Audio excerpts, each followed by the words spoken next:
Hello everyone. For this tutorial video, I'd like to explain logarithmic differentiation, which is often used to simplify products and quotients. But I teach it here instead of after the product and quotient rule, because of the fact logarithmic differentiation involves the chain rule, as well as implicit differentiation.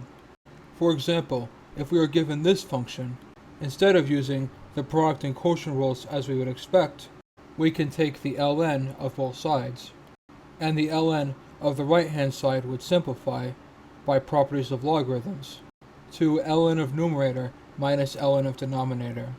We remember too that the logarithm of a product is the addition of the logarithms of the individual factors, so we break up the second part of the logarithm into two more logarithms, but we pay attention to the fact that we are subtracting the third logarithm and not adding, because of the fact we have a -1 or a subtraction tacked onto the logarithm.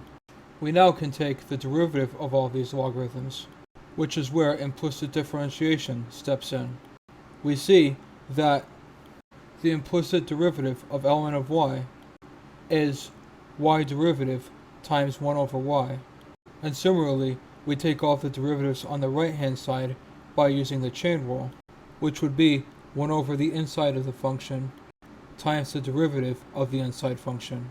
We next simplify by the laws of algebra of the right hand side, and we can see that we can conveniently isolate the change in y by itself by multiplying everything by y. And then for our final answer, we substitute back in the function we defined for y.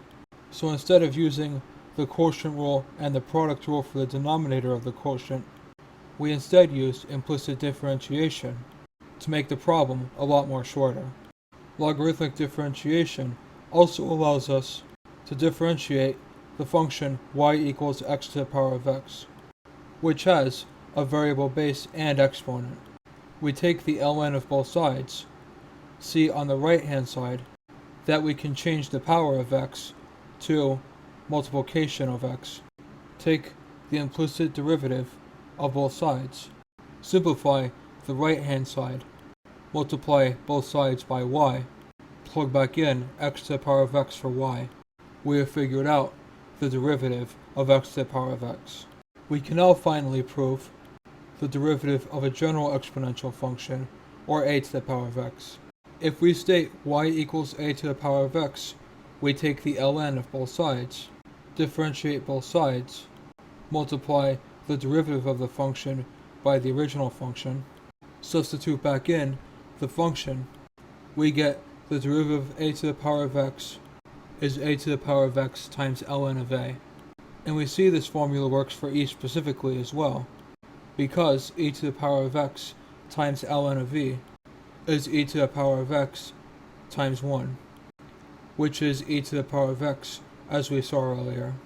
Now that we have gone over comprehensively all methods of computing derivatives, we can go over applications of derivatives next, starting with the rate of change of a tangent line, as we saw briefly when we were discussing inverse functions. Don't forget to subscribe if you found this video informative, and make sure to see other tutorial videos, and follow me on either Facebook or Twitter for more content.